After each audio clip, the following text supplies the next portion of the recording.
자, 여러분들 다들 교과서 339쪽을 펴도록 하죠. 자, 현진건의 고향이 나와 있죠. 그래서 이 소설이 앞부분의 내용이 지금 좀 잘려 있는데, 앞부분의 내용은 그라는 사람이 좀 옷도 되게 이상하게 입고 막 큰 소리로 소리 지르고 행색도 되게 추리하고 냄새도 나고 막 머리도 안 감은 것 같고 막 이래서 주인 서술자인 나가 좀 나를 좋지 않게 봐요. 좋지 않게 보고 한국말 하니까 아이고 나라 망신시키는구나 이렇게 생각하는데, 알고 봤더니 그 사람의 사연을 들으니까 굉장히 가슴 아픈 이야기가 있었구나 이렇게 하면서 그 사람에 대한 좀 오해가 풀리는 거죠. 그래가지고 이제 이 사람과 대화를 나누는 장면입니다. 그래서 그가 주인공이고 서술자인 나가 그를 관찰해서 서술하는 1인칭 관찰자 시점이죠. 그래서 서술자는 작품 안에 있죠.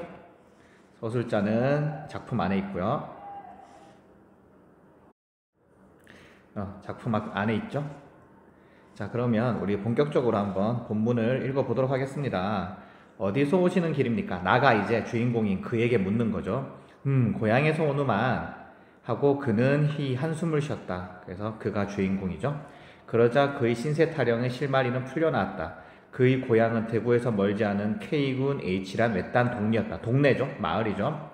한 백호 남짓한 백가구, 백호는 백가구죠. 남짓한 그곳의 주민은 전부가 역둔토를 파먹고 살았는데, 역둔토가 여기 이 340쪽 보면 그 의미가 나와 있어요. 그래가지고 여기 쭉 복잡하게 나와 있는데 그냥 국가에서 운영하던 땅이다, 뭐 국가의 땅이다 이렇게 생각하면 되겠죠. 국가의 땅. 조선에서 운영하던 땅이었던 거죠. 조선에서 운영하던 땅이었는데, 그래서 그 땅에서 국가의 땅을 빌려서 농사를 지은 거죠. 국가의 땅을 빌려서 농사 지은, 이런 걸 우리 소작농이라 그래요. 자기 땅이 아니라 남의 땅을 빌려서 농사 짓는 사람을 우리 소작농이라 그럽니다. 역둔토를 말하면 사사집 땅을 붙이는 것보다, 그래서 개인 땅, 개인의 땅을, 그러니까 국가의 땅이 아니라 개인의 땅을 붙이는 것보다 떨어지는 것이 후회였다. 그래서 우리가 땅을 빌려서 소작농을 하면 당연히 땅 주인한테 자기가 지은 농사에서 일정 부분을 떼줘야 되겠죠. 수수료를 줘야 되겠죠. 자기 땅이 아니니까. 이 땅 주인이 땅을 빌려준 거니까. 근데 아무래도 국가의 땅이다 보니까 그 땅 주인에게 주는 게 별로 사사집보다 훨씬 적었다는 거죠. 그래서 땅 주인에게 주는 것이 적다는 거죠. 자금이 아니라 저금이 되겠죠. 잘못 썼네요. 저금이죠. 왜냐하면 개인은 좀 어떻게든 욕심내서 많이 받으려고 하겠죠. 근데 국가는 막 그렇게까지 막 악독같이 받으려고 하진 않겠죠. 나 땅 빌려줬으니까 많이 내 이러진 않았겠죠. 그러므로 넉넉지 못할 망정 평화로운 농촌으로 남부럽지 않게 지낼 수 있었다. 그러나 세상이 뒤바뀌자 이제 일제강점기가 된 거죠. 그 땅은 전부 동양척식 주식회사 소유에 들어가고 말았다. 동양척식 주식회사 왼쪽 날개에 나와 있죠. 일본이 우리나라 땅을 다 뺏고 이제 소작농에게 땅을 빌려주기 위해서 지은 그런 회사죠. 직접으로 회사에 소작료를 바치거나, 그래서 소작료, 아까 말했죠. 땅을 짓는 소작농들이 내는 돈이죠. 소작농들이 땅 주인에게 내는 돈을 우리 소작료라 그러죠. 소작농, 다른 말로 소작인이죠. 농사 지을 때 농이나 아니면 사람 인자 써서 소작농, 소작인은 같은 말입니다. 동양척식 주식회사에 되었으면 그나마 나으련만 소위 중간 소작이라는 것이 생겨나서 저는 손에 흙 한 번 보지 않고 동양척식 주식회사죠. 그래서 동양척식 주식회사 똑같은 말이고요. 소작인 노릇을 실작인은 실제로 농사 짓는 사람이죠. 여기서는 당연히 소작인이겠죠. 소작인에겐 주지, 땅 주인 행세를 하며 동촉에 소작료를 물고 나서 또 중간 소작인에게 긁히고 나서 또 이 사람에게도 뭡니까? 소작료를 줬다는 거죠. 이중으로 소작료를 낸 거죠.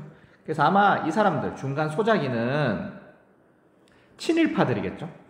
이 친일파들이 일본에 싸바 해가지고 동양척식 주식회사에 빌붙어가지고 자기네들 중간에서 이제 수수료를 먹어버리는 거죠. 그러니까 더욱더 살기가 쉽지 않은 거죠.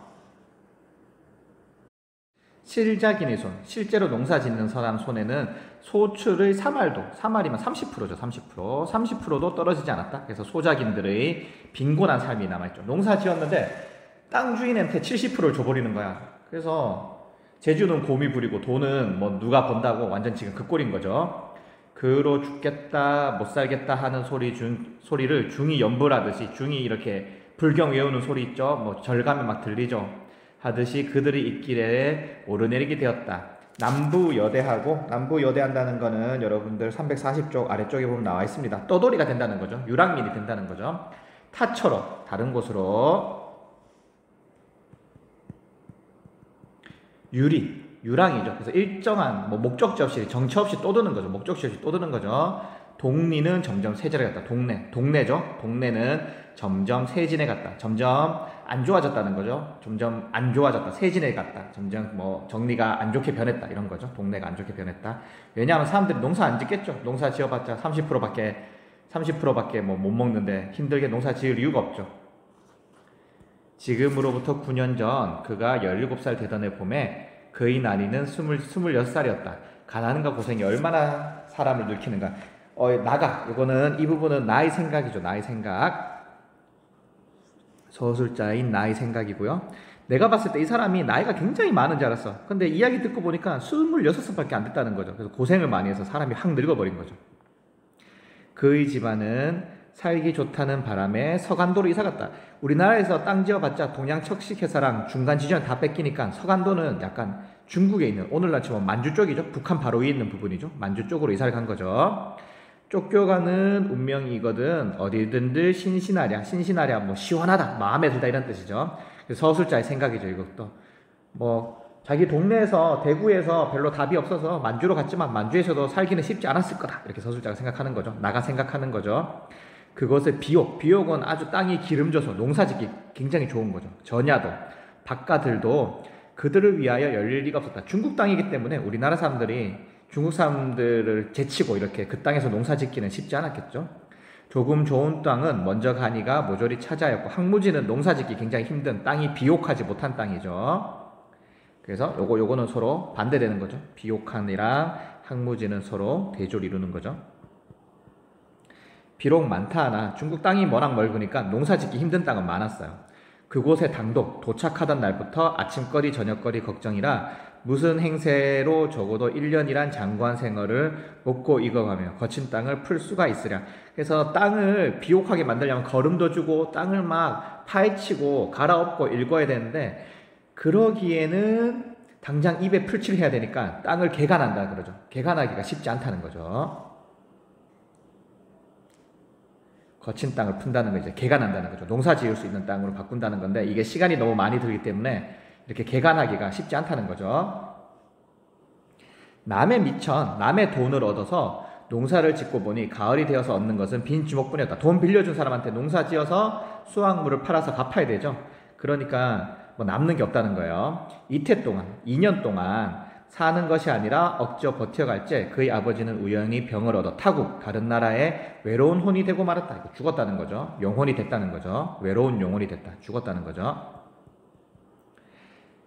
19살밖에 안 된 그가 홀어머니, 이제 혼자 살게 된 어머니죠. 악으로 모진 목숨 이어가던 중 4년이 못되어 영양 부족한 몸이 심한 노동에 지친 탓으로 그마 어머니 또한 죽고 말았다. 이제 타지에서 어머니 아버지가 다 돌아가셨네요. 그 후 그는 부모 잃은 땅에 오래 머물기 싫었다. 신의주 북한 끝쪽에 있는 땅이죠. 그 다음에 안동현으로 품을 팔고 다니다가 일본으로 또 돈벌이를 찾아가게 되었다. 규슈 탄강의 석탄 캐서 연탄 만드는 데죠. 규슈는 일본에 있는 지역이죠. 있어도 보고 오사카도 일본에 있죠. 철공장에서 몸을 담아봤다. 고향을 잃고 이제 또돌이 신세가 된 거죠.